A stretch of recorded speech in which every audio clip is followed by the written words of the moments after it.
I've had a brush with emergency health care in the public system. I'm lucky to be alive.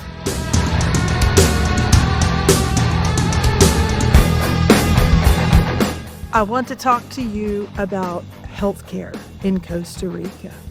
In a few of my previous uploads, I've made the comment that there are two Costa Ricas. There's nowhere it's reflected better than in the public versus private healthcare system here, and they are diametrically opposite. The public healthcare system is also known as the Caja. Every citizen of Costa Rica and every temporary and permanent resident has to pay into that Caja, and the amount they pay is based on their income. There are public hospitals scattered all around the country and little clinics in every community. Wait time for care can be extensive. Based on my personal experience, I find that the Caja and the public healthcare system is very good for preventative health care. If you've paid into the Caja, all services you receive are free. You'll wait for them, but you won't pay for them. I've had a brush with emergency health care in the public system. I'm lucky to be alive. In 2022, I had a heart attack. We had rented a house in San Carlos at the time, so based on that address, I was hauled off to Hospital San Carlos. I knew I was having a heart attack, but none of the professionals did. I have a background in emergency medicine. It's been a long time, but you don't forget what you learned, especially when it comes to cardiac care. And not only was I having symptoms, but I was having signs, and I knew I had better get to some definitive care. The Red Cross ambulance was basically just an SUV with a seat in the back and a guy with a oxygen thing that he stuck on my finger. I don't even think he took my blood pressure, but we went to this little clinic nearby and they put me on a 12 lead, and I don't even know if they could read it, but it wasn't showing anything. I can read to some degree 12 lead because of my past, my training. Now, I didn't see any fireman's hats or any inversions or anything. It all looked okay, but I also know that there's such a thing called an NSTEMI. That's a non-ST elevation myocardial infarction. It's a type of heart attack that doesn't really show up in the electrical activity, but it is a very real heart attack, and it will kill you. My blood pressure was high enough that this little clinic packed me off to Hospital San Carlos, and there I sat for 10 hours before seeing a doctor or receiving any kind of care. My chest was hurting, my arm was hurting, I was dizzy and lightheaded. I knew what was happening, and I tried to tell the staff there, and I don't want to hear any excuses about being overcrowded. I don't want to hear any excuses about not having enough resources or funding or whatever. What happened in that hospital was inexcusable and unforgivable, and I don't mind naming names. 10 hours with an active heart attack. And when I tried to call it to the guy's attention, he got really nasty with me and threatened to have me thrown out by the security guards that were walking around the waiting room. So I had to sit there and suck it up. My feet were turning purple. My hands were white and fingers purple. I mean, I was all splotched up, no circulation. It was obvious. But he had never heard of an NSTEMI, and he didn't know what he was seeing. So yeah, 10 hours I sat there. When they finally got around to drawing blood for a troponin test, oh yeah, heart attack, duh. Well, then they put me in the intensive care ward, and I don't want to get TMI here. I mean, I don't want to, but I mean, I do have health conditions, and they're very real, and I mean, some of it's embarrassing, and I don't like to talk about it, but I have what's called neurogenic bladder. Now, I'm on medication to control it, so I don't have to wear Depends. But after I'd been in the hospital for a couple of days without that medicine, I couldn't help what was happening. And they wouldn't give me anything to, put in the bed. They wouldn't let me get out of bed. And finally, I just ripped off some of the stuff I had and got up and just peed all over the floor. And then they got mad at me. And it's like, what am I supposed to do? I'm laying there. I laid in my own waste until my back blistered and peeled. And I still have problems from my back, the skin on it. Lupus doesn't play around. When you have something like that happen, you may never recover, even your skin. And anyhow, after about 3 days, they moved me to a ward on the floor with a bunch of other people. Didn't even bother hooking me up to a cardiac monitor. Well, there was one there that they were supposed to hook me up to, but they kept forgetting, and they weren't bringing me my right medication, and they wouldn't let me see the chart they were writing on. Hello, my chart, my medicine, I'm going to see what you're giving me. And then the lady in the bed across from me died and got stiff and went into rigor with her legs spread, and you could see everything that God gave her, bless her heart. I mean, I had sat there and watched her blood pressure drop, from like almost normal down to like 60 over 20. I have photographs of it. I wrote an article about this. I mean, I documented all this. So in case you think I'm just spouting off, there is a documentation. This is well documented. I had been in a hospital. It was either 4 or 5 days before I finally saw a cardiologist. He did an ultrasound on me, and yes, indeed, there was heart damage. I still had not had a serial troponin test done. They didn't know, they had no way to know if the troponin levels in my blood were going up and down. And troponin is something that's measured in the blood. It's a byproduct of damaged muscle tissue, of damaged heart muscle tissue. And like when you're in the acute phase of a heart attack, it may not even show up. It takes a minute, for it to get into your bloodstream. And then the numbers will spike. And if you take a series of these, you can either see that the numbers are going up, staying the same, or going down. Going up means you still have some kind of infarction activity. You still got heart muscle unaliving itself. If it's going down, it means that the event is pretty much over and you're starting to flush all this stuff out of your system and you enter the recovery phase at that point. They hadn't done it. They weren't giving me the right medication. I know the medication that I take. I know what it is. I know why I take it, and I know how much of it to take. And I knew that they were not giving me that. And the fact that they wouldn't even let me see the medical chart, I know they were scribbling junk on it. I mean, it was obvious. So after this lady died, the next shift came on. Once again, they didn't hook me up to the heart monitor. Also, it's important to note that I know how to not only tape the amount of heartbeats per minute, I understand what a galloping rhythm is. And I mean, I can feel different things in the pulse just from years of doing what I did. And I also have a history of uncontrolled AFib that some of that medicine is supposed to control. And I was nervous because I wasn't on a monitor. Nobody was watching me. And that lady had just died. So when that next shift came on, they didn't hook me up. And then I had, was making a mess in the bed and I couldn't help it. And they wouldn't give me any kind of padding or anything under me to keep all that off my back. And I was just rotting away there. And they gave me a bedpan, and I filled up the bedpan, and they didn't change it. And so finally, I just threw the bedpan at them. Guilty. I did it. I'm not playing when it comes to the fact that I just had a freaking heart attack, and you're letting me lay here and stew in my own juices. At that point, I got up, and I walked out of the hospital.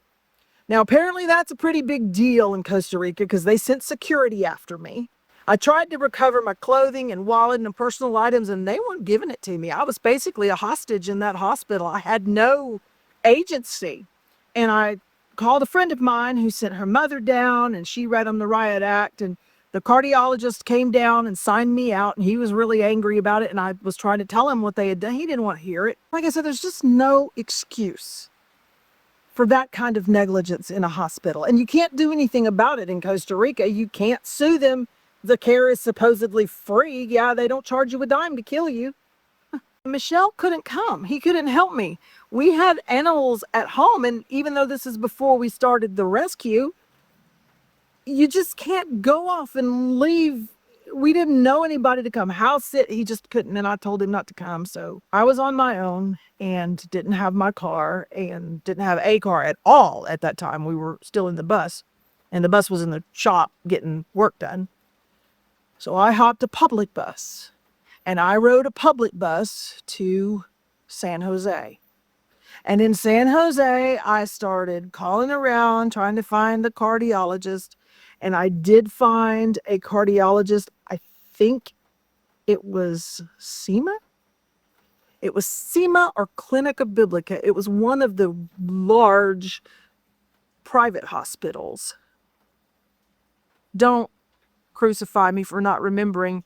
Keep in mind, I had just had a heart attack, and I don't remember. Some of my memory is kind of fuzzy of that time, but I did ride a bus to a large private hospital in Costa Rica, and I had a qualified cardiologist do a 12 lead and check everything out. Now, she couldn't treat me. She couldn't take me on as a patient because I didn't have insurance. I didn't have anything. The private hospitals, they're not in the mercy industry. They're in it for money. Very good health care. And we'll get to that before the video is over. But she was gracious, and she did tell me, she said, go to Hospital Mexico. It's not in Mexico. It's a barrio in San Jose, in one of the neighborhoods in San Jose, and apparently it's one of the standouts in the public healthcare system, and it was. I took another bus to that hospital, and I had to walk a long way where the bus stopped, and then I think I took a taxi. Well, like I said, I can't remember. My memory's not great from that period of time. But I ended up, and I had to walk so far, and my chest was just hurting, and I was weak, and I was sweating. They call it diaphoretic. I was just pale and pouring sweat, and I went staggering into the urgency department there, and man, they were on me like white on rice. They didn't ask any questions. They took me back. They recognized the signs. Now, there's a difference between symptoms and signs. Symptoms are what you feel. Signs are what can be observed. And they were observing the signs. And man, I'm telling you, they did a serial troponin test. They started it right on the spot. They did another one a little bit later, and yeah, the numbers were going down.